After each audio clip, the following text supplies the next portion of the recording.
Imagine this. 20 million Nigerian children are out of school. Teachers are underpaid.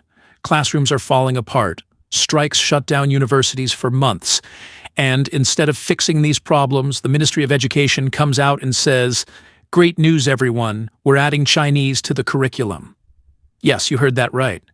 Mandarin Chinese, starting from the 2025-2026 academic session. Now tell me, is this what Nigerians have been crying out for? Or is this just another example of misplaced priorities? For decades, Nigeria's education system has been on life support. We've seen underfunding, neglect, and zero accountability. Walk into any public school and you'll find overcrowded classrooms, broken chairs, no textbooks, and teachers struggling to survive on salaries that can't even feed their families. UNICEF estimates over 20 million Nigerian children are out of school, the highest number in the world. That's an entire generation being left behind. And yet, with all these problems, what does the government decide to do? Introduce Chinese into the curriculum. Now, don't get me wrong, learning Mandarin isn't a bad thing. China is a global superpower, Nigeria's biggest trading partner, and it makes sense for a few students in business or diplomacy to pick it up.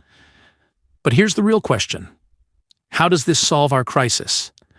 How does learning Chinese help the child sitting on a broken bench in a roofless classroom?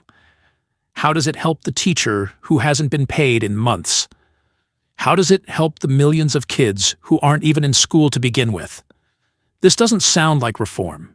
It sounds like politics. It looks like Nigeria bending over backwards to please China while ignoring the real issues tearing down our education system.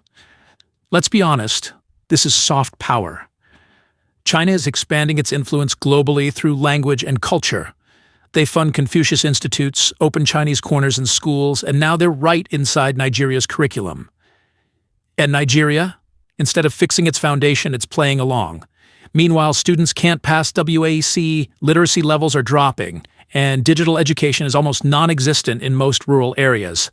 Our graduates are unemployed because universities are teaching outdated skills. But hey, at least some of them can say ni hao, right? This is the problem with Nigerian leadership.